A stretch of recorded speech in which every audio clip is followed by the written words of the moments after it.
Actually, never ko pa naalaman na pwede palang kainin ng janitor Ay, fish. naku. Akala ko hindi siya nakakain kasi di ba matigas nga siya.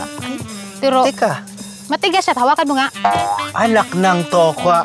Kailangan natin itong tanggalin. Okay, sige ma'am. Anong gusto mong gamitin mo? Kutsilyo o sundang? Alam mo ba kung ano yung sundang? Parang sundang yata eh. Hindi yan sundang. Ay, hindi ba sundang? Ito yung sundang. Ano bang tawag sa inyo yan? Itak. Itak. Sundang yan sa amin. Sundang. Oo. Pero anong gusto mo? Sundang. Gusto mo sundang na lang sa'yo para... Sundang. Oo, kasi yan yung talagang... Mas one malakas. click ba? One click. Pak. One click, Oo, pak. Hatakin mo pa ganyan. Tapos... Atak. Oo, tapos... Tigbasan mo. Okay. Ay, takot tuloy ako, Yan. sir. Akala ko ako Okay. na matigbasan mo eh. Yan. Dito sa isla ng Batasan, ginagamit ang kutsara hindi para kumain, kundi para manguha ng shells. At dahil nga seashells by the seashore, ang mga kababaihan sa isla, ito na ang naging pangunahing pangkabuhayan. Alam mo, nahihirapan kami. Sorry. Nahihirapan ako. Hindi ko sila mahanap-hanap. Yung mga nakikita nila, hindi ko nakikita. But anyway, ito yung mga nakita nila at nahuli nila. Galing, di ba? Galing ba ako sa inyo, ate? Dahil... Ewan ko kung paano nyo nakikita yan sa buhangin. Eh kung malawak na dagat ang sunod nating Suyuri, G pa rin ba kayo? Swak ito para sa mga morning person like me. Major reasons why you should visit this place dahil nga they're out in the wild.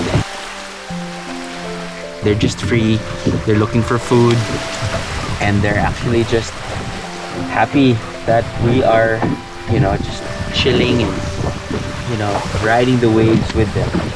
Meron din silang dambuhalang bangka kung saan pwedeng mag-chill at magmukbang biyeros. All you have to dish out or pay is probably kapag 10 packs kayo, 1,000 per head. At yung 1,000 per head na yun, kasama na yung transfers from Tubigon Port, papunta dito, sa floating cottage. Tapos nun, siguro, 4 na putahe. Sa 10 tao, meron ka ng alimasag, yung tambay, pusit, meron kang sea urchin or talaba.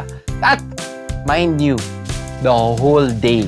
Catch and cook ang atake sa floating cottage na ito. So, ako normally, kapag kumakain ako ng alimango, lalo na itong parte na to, hindi ko na alam kung anong parte yan. Pero normally, yung ginagawa ko, hindi ko muna pinuputol to. Ginagawa ko sorry na para sa mga sa dentistang nanonood, pero kinakagat ko muna. Uy, fresh na fresh. Yun. Sa sobrang ganda ng Bohol, dinayo na rin ito pati ng mga higante. Ang tinutukoy ko, ang gentle giants na mga butanding. Every single time we feature these gentle giants, kapag nakikita natin sila, it's always a pleasant experience. Lalaki nila eh. Kasi laki ng mga bus, pero hindi naman sila nangangagat.